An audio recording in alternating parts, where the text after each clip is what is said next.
VP political tax நேயர்கள் அனைவருக்கும் வணக்கம். தமிழகத்தில் 3 முறை தற்காலிகமாக முதலமைச்சராக இருந்து வந்த, ஒரு முறை துணை முதலமைச்சராக இருந்து வந்த, அதிமுகவின் ஒருங்கிணைப்பாளராக இருந்து வந்த பன்னீர்செல்வம் அவர்கள் தற்போது திமுகவில் முதலமைச்சர் ஸ்டாலின் முன்னிலையில் இணைந்து விட்டார். எடப்பாடி பழனிசாமியை எதிர்த்து அதிமுக தொண்டர்கள் மீட்பு குழு ஒன்றை உருவாக்கி நடத்தி வந்தார்.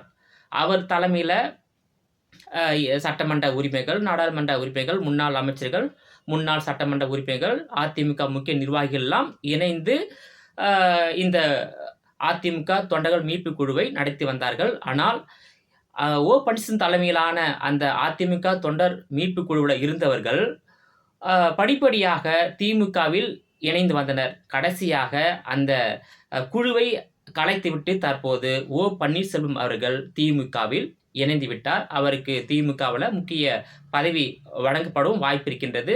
வருகின்ற தேர்தலில் அவர் சட்டமன்ற உறுப்பினராக தேர்ந்தெடுக்கப்படவும் வாய்ப்பு இருக்கின்றது. அதற்கான வாய்ப்பை திமுக தருவதற்கான வாய்ப்பும் இருக்கின்றது.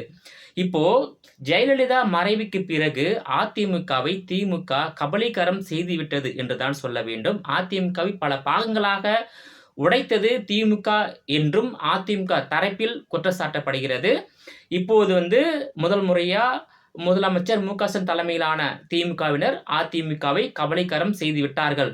அடுத்த கட்டமாக தமிழ்நாட்டில் நடைபெறக்கூடிய சட்டமன்ற தேர்தலில் மீண்டும் தொடர்ந்து 2வது முறையாக 7வது முறையாக ஒருவேளை திமுக ஆட்சிக்கு வருகிறது என்றால் தமிழகமும் கபலீகரம் செய்யப்படும் என்பதில் மாற்று கருத்து கிடையாது. அதாவது தீய சக்தி திமுகன்னு சொல்லுவாங்க, பாய்சன் சக்தி திமுக, ஊழல் சக்தி திமுக, குற்றவாளிகளை ஊக்குவிக்கின்ற ஒரு கட்சி அண்ணா அறிவாலய திமுக.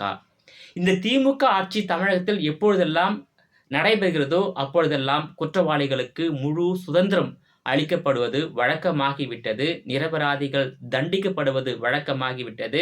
நிரபராதிகளுக்கு நீதியே கிடைக்காத நிலைக்கு தள்ளப்படுவது வாடிக்கையாகிவிட்டது. இப்படிப்பட்ட ஒரு கொடூரமான அண்ணா அறிவாலய திமுகவை மீண்டும் தமிழ்நாட்டு மக்கள் தேர்ந்தெடுத்தால் தமிழ்நாடும் நிச்சயமாக அதிமுகவை போல கபலீகரம் செய்யப்படும் என்பதில் மாற்று கருத்து கிடையாது. எனவே தமிழ்நாட்டில் திமுக ஆட்சி தொடர்வது எந்த வகையிலும் தமிழ்நாட்டுக்கு நல்லது இல்லை. குறிப்பாக ஏழை எளிய பாமர மக்களுக்கு நல்லது இல்லை. செல்வந்தர் மக்களுக்கு மட்டுமே ஏற்ற அரசாக திமுக செயல்பட்டு வருகிறது.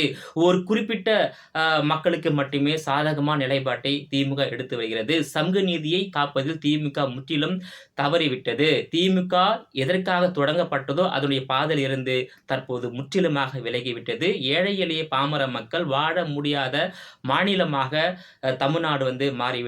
எனவே அடுத்த கட்டமாக தமிழகமும் கபலீகரம் செய்யப்படும் என்பதில் மாற்று கருத்து கிடையாது.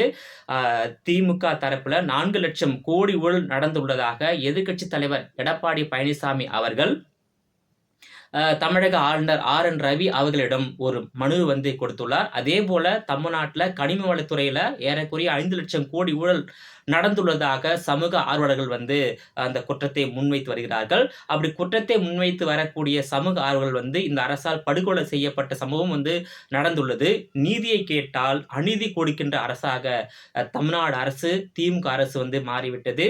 குற்றவாளிகளுக்கு மட்டுமே அதாவது அடைக்கலம் கொடுத்து பாதுகாக்கின்ற அரசாங்க அண்ணா அறிவாலய திமுக அரசு மாறிவிட்டது. ஏழை எளிய நடுத்தர மக்கள் குறிப்பாக விவசாயிகளை வாழ்வாதாரத்தை அழிக்கின்ற அரசாக மாறிவிட்டது. குறிப்பாக விவசாயிகளின் அடையாளங்களையே முற்றிலுமாக அழிக்கின்ற அரசாக திமுக மாறிவிட்டது. விவசாயம் என்பது தமிழகத்தின் முதுகெலும்பு, இந்தியாவின் முதுகெலும்பு. இதை பாஜக உணர்ந்துவிட்டது. ஆனால் திமுக மட்டும் உணரவில்லை. விவசாயிகளுக்கு எதிராக, ஏழை எளிய பாமர மக்களுக்கு எதிராக நடைபெறக்கூடிய ஆட்சியாக திமுக மாறிவிட்டது. குறிப்பாக டெல்லியின் முன்னாள் முதலமைச்சர் அரவிந்த் கெஜ்ரிவால், முன்னாள் துணை முதலமைச்சர் மணிஷ் சிசோடியா, முன்னாள் MP கவிதா உள்ளிட்ட 23 பேர் அதாவது மதுபான கொள்கை ஊழல் வழக்கில் சிக்கி சிறைக்கு சென்று தற்போதுதான் விடுதலை ஆகியுள்ளார்கள். அதே போல அண்ணா அறிவாலயத்தில் உள்ள குற்றவாளிகள், ஊழல்வாதிகள், நம்பிக்கை துரோகிகள் இவர்கள் எல்லாம் இதே டெல்லி அரசாங்கத்தால், குறிப்பாக பாஜக அரசாங்கத்தால், அமலாக்கத்துறையால், CBIயால் அதேபோல வந்து வருமான வரித்துறையால் இவர்கள் எல்லாம் வந்து கைது செய்யப்பட்டு சிறையில் அடைக்க வேண்டும். எப்படி டெல்லி ஆம் ஆத்மி கூடாரத்தை மத்திய அமலாக்கத்துறை, சிபிஐ, வருமான வரித்துறை கைது செய்து சிறையில் அடைத்ததோ, அதேபோல அண்ணா அறிவாலயத்தில் உள்ள குற்றவாளிகளின் கூடாரத்தை நிச்சயமாக பாஜக அரசாங்கம் கைது செய்யப்பட வேண்டும். பாஜக அரசாங்கம் தமிழ்நாட்டுக்கு நாங்க ஆட்சிக்கு வந்தா நாங்க என்னென்னலாம் செய்வோம்னு சொல்லிட்டு நிறைய வாக்குறுதி கொடுக்குறாங்க. முதல்ல குற்றவாளிகளை நீங்கள் கைது செய்து சிறையில் அடைக்க வேண்டும். அப்போதுதான் தமிழ்நாடு அமைதி பூங்காவாக இருக்கும். தமிழ்நாட்டில் வந்து குற்றங்கள் என்பது நாளுக்கு நாள் அதிகரித்து விட்டது. அதற்கு காரணம் நம்ம வந்து சொல்லி தெரிய வேண்டிய அவசியம் இல்லை. ஏன்னா அண்ணா அறிவாலயமே குற்றவாளிகளின் கூடாரம் மாறிவிட்டது. தமிழ்நாடும் குற்றவாளிகளின் கூடார மாநிலமாக மாறிவிட்டது. அதனால தமிழ்நாட்டில் வந்து ஆட்சி மாற்றம் ஏற்பட வேண்டும். குறிப்பாக வந்து ஆட்சி மாற்றம் ஏற்பட வேண்டும். ஆனால் அதற்கான சூழல் தமிழ்நாடு இருக்கின்றதா அப்படின்னு பார்த்தா, இப்போ திமுக வந்து வலுவான கூட்டணியை அமைத்து விட்டது. திமுக தலைமையிலான அணியில 2021 காட்டிலும் 2026ல பல கட்சிகள் இணைந்துள்ளது.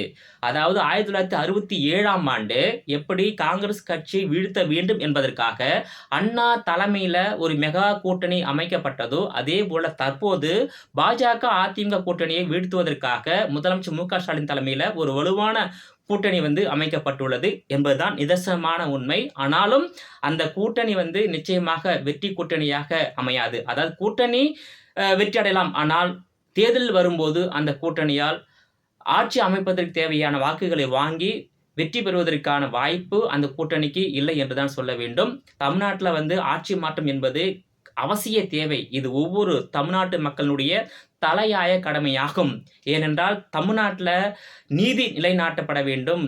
அதாவது சமூக நீதி நிலைநாட்டப்பட வேண்டும் என்றால் தமிழ்நாட்டில் ஆட்சி மாற்றம் என்பது காலத்தின் கட்டாயம். இந்த ஆட்சி மாற்றம் கட்டாயமாக ஏற்பட்டாக வேண்டும்.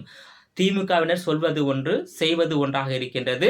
அதாவது குற்றவாளிகளுக்கு அடைக்கலம் கொடுப்பதற்காகவே ஒரு அரசாங்கம் அண்ணா அறிவாலய திமுக நடைபெற்று வருகிறது. குற்றவாளிகள் தண்டிக்கப்பட வேண்டும், நிரபராதிகள் காப்பாற்றப்பட வேண்டும் என்றால் தமிழ்நாட்டில் ஆட்சி மாற்றம் ஒன்றே தீர்வு. அதற்கு வந்து அதிமுக பாஜக கூட்டணி வந்து நிச்சயமாக திமுக கூட்டணியை வெல்வதற்கான வாய்ப்பு இருக்கின்றது. அதனால்தான் வந்து அதிமுகவை திமுக கபலீகரம் செய்துவிட்டது. ஆனாலும் அதிமுகவை பாதுகாத்து வரக்கூடிய ஒரே கட்சி தற்போது பாஜக தான்.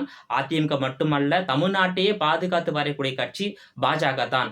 பாஜக இல்லை என்றால் நிச்சயமாக அதிமுகவை முதலமைச்சர் மு.க.ஸ்டாலின் அவர்கள் கபலீகரம் செய்து விட்டிருப்பார்.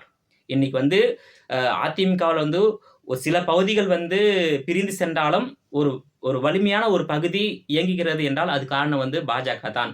அதாவது பாஜக இல்லை என்றால் இன்னைக்கு அதிமுகவை கட்சி இருக்குமா, இல்லாமல் போயிட்டு இருக்குமா என்ற ஒரு பேசுபொருளாக வந்து இருக்கின்றது. அப்படிப்பட்ட அதாவது முன்னாள் முதலமைச்சரையே வந்து அந்த கட்சியிலிருந்து வெளியேற செய்து இன்னைக்கு வந்து திமுகவில் இணைக்கும் நிலை உருவாகிறது என்றால் அது காரணம் வந்து திமுக செய்த அந்த சதி திட்டம் தான். அந்த சதி திட்டத்தில் அதிமுக நிச்சயமாக பலவீனம் அடைந்து விட்டது. அதனால தான் 2019ஆம் ஆண்டு முதல் எடப்பாடி பழனிசாமி தலைமையிலான அதிமுக தொடர் தோல்வி சந்தித்து வருகிறது. ஆனாலும் இந்த 5 ஆண்டுகால ஆட்சியில்